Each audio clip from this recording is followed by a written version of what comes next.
Você já parou para pensar sobre o que acontecia por trás dos discursos moralistas, das fardas engomadas e das promessas de ordem e progresso durante a ditadura militar no Brasil entre 64 e 1985? O regime se apresentou como defensor da família tradicional, da religião da moralidade, um Estado que pregava a pureza dos costumes, enquanto operava um sistema opaco, cruel e altamente lucrativo de controle social, baseado na exploração da prostituição.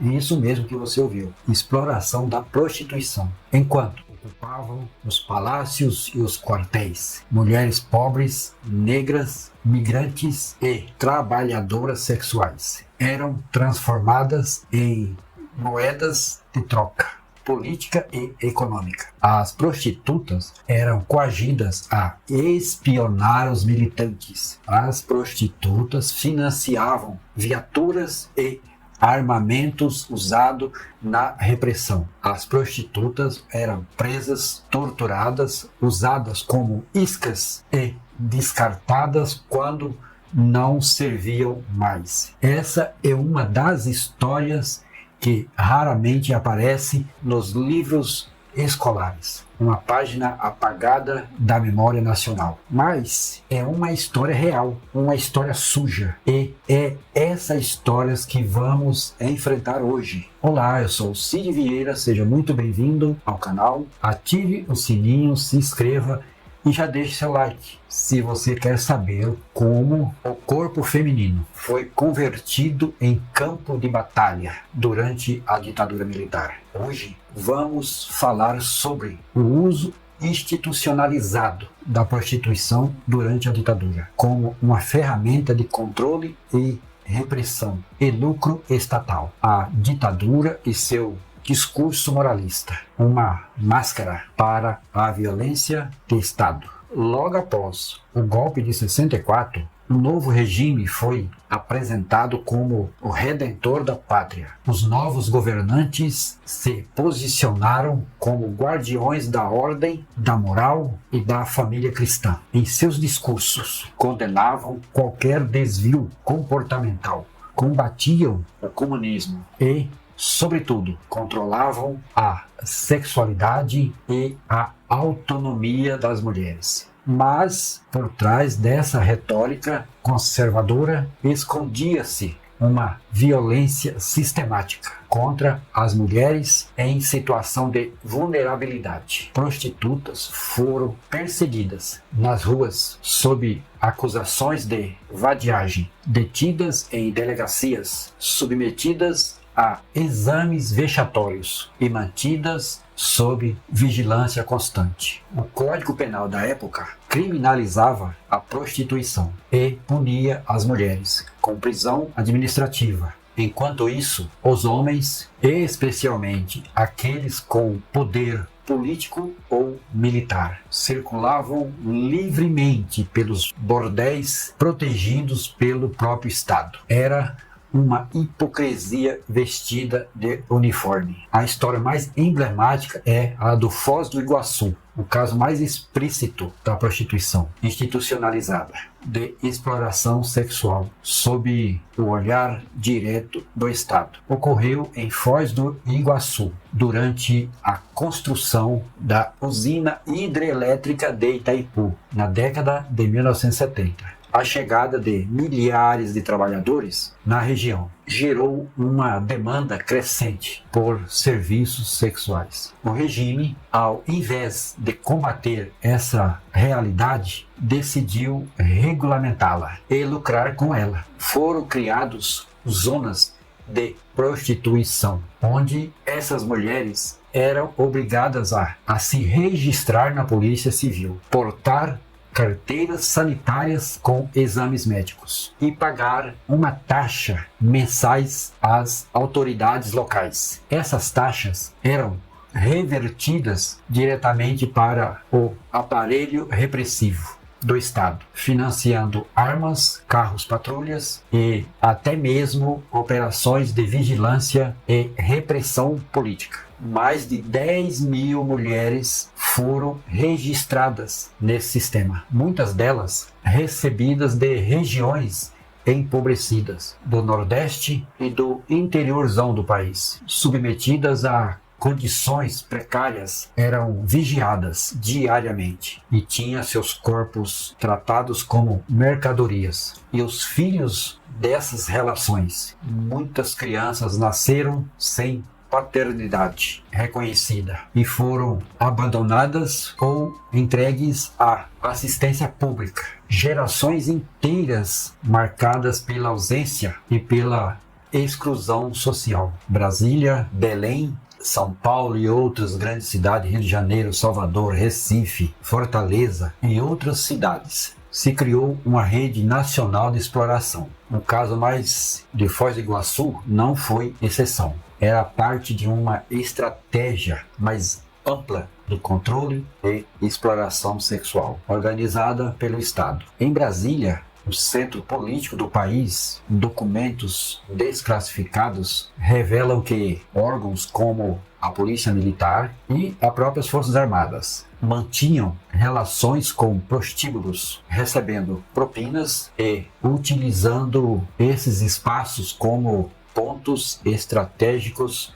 de vigilância e coletas de informações. Em Belém do Pará, Lourdes Barreto tornou-se símbolo da resistência das prostitutas frente ao regime. Ex-prostituta, ativista e defensora dos direitos das trabalhadoras sexuais ou trabalhadoras do sexo. Lourdes enfrentou prisões arbitrárias, torturas e ameaças por denunciar as práticas abusivas do Estado. Ela não estava sozinha. Milhares de mulheres viveram situações semelhantes, sem voz, sem registro e sem justiça. A hipocrisia do Estado. Entre a repressão e o lucro, o regime militar construiu sua legitimidade sobre a ideia de moralidade e de ordem, mas na prática foi ele próprio o maior beneficiário da ilegalidade e da exploração. Bordéis clandestinos operavam sob a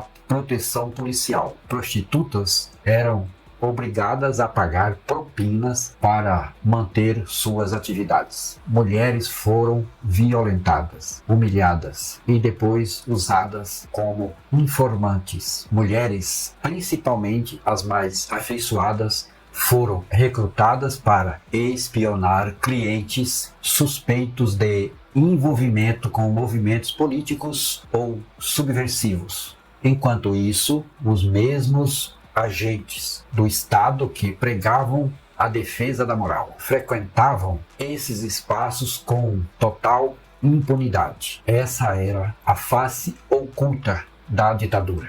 A exploração institucionalizada do corpo feminino como ferramenta de controle, chantagem e financiamento. As prostitutas como agentes invisíveis da repressão. O papel dessas prostitutas é, além do comercial, elas também foram usadas como peças de inteligência dentro de um sistema de vigilância e repressão política. Nos bordéis de Brasília, Rio de Janeiro, Recife, São Paulo e tantas outras cidades, prostitutas eram pressionadas a informar conversas, nomes, lugares e até sentimentos de clientes considerados subversivos. Alguns depoimentos resgatados anos depois revelam a extorsão psicológica a que essas mulheres foram submetidas. Se eu não colaborasse, diziam que iam me prender, levar meus filhos. Eu não queria fazer isso, mas era isso ou desaparecer. Muitas vezes elas nem sabiam que foram usadas como instrumentos de uma máquina maior da interação política e repressiva.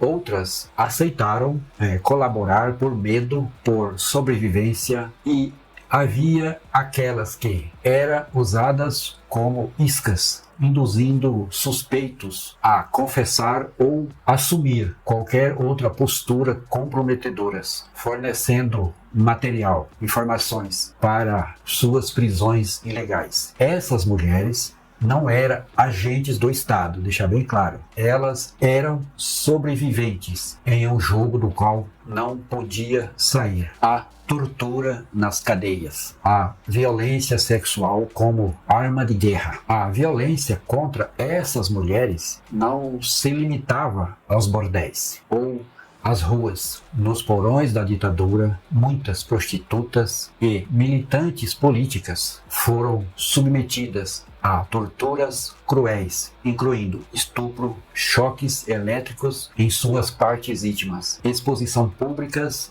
e outras formas de violência sexual. Essas práticas eram deliberadas, sistemáticas e faziam parte da estratégia de dominação e terror. As prostitutas, por serem vistas como indesejáveis, eram duplamente vítimas, exploradas na vida e apagadas da história após a morte. Muitas sequer tiveram seus nomes registrados nos arquivos da Comissão Nacional da Verdade. Seus corpos foram usados, abusados e descartados. A resistência feminina, vozes que não se calaram. Mesmo diante do silêncio imposto, muitas mulheres resistiram. Gabriela Leite, ex-prostituta e socióloga, fundou a ONG da Vida e a Grife das PU, tornando-se uma das maiores defensoras dos direitos das profissionais do sexo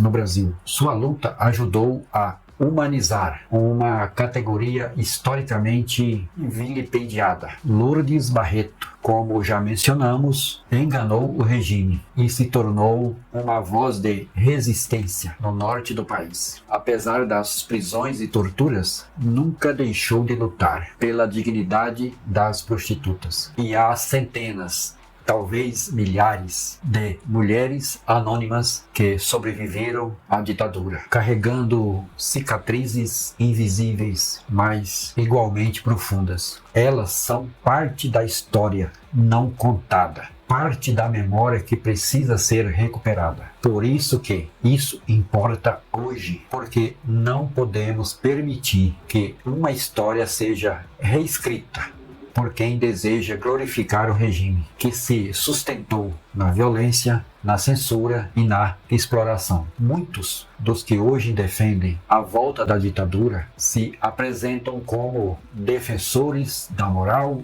e da família, da ordem, mas ignoram ou tentam apagar o fato de que foi esse mesmo regime que usou o corpo de milhares de mulheres como moeda de troca, que transformou a prostituição em fonte de renda estatal e que sistematizou a violência de gênero como forma de controle social. Entender essa história é fundamental para evitar que ela se repita. É importante lembrar que regimes autoritários sempre buscam controlar os corpos, as identidades, as sexualidades, e que muitas vezes essa violência se disfarça de moralidade.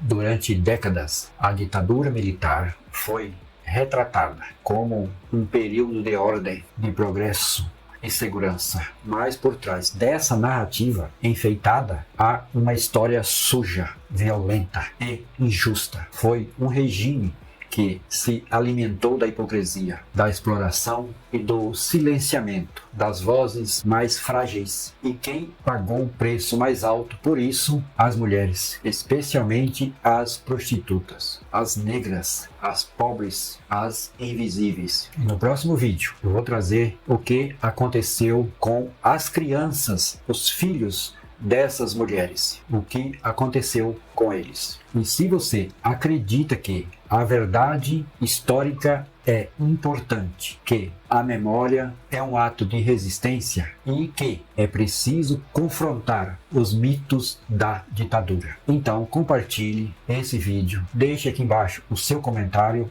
e o que você quer no próximo vídeo também deixe a sua opinião. Me conte se você já conhecia essa história. Sugira outros temas que precisam ser debatidos. Se inscreva aqui no canal, ative o sininho e acompanhe os próximos vídeos, onde vamos continuar desconstruindo mitos, revelando verdades e dando voz àquelas que a história oficial tentou calar. Até o próximo vídeo e tchau!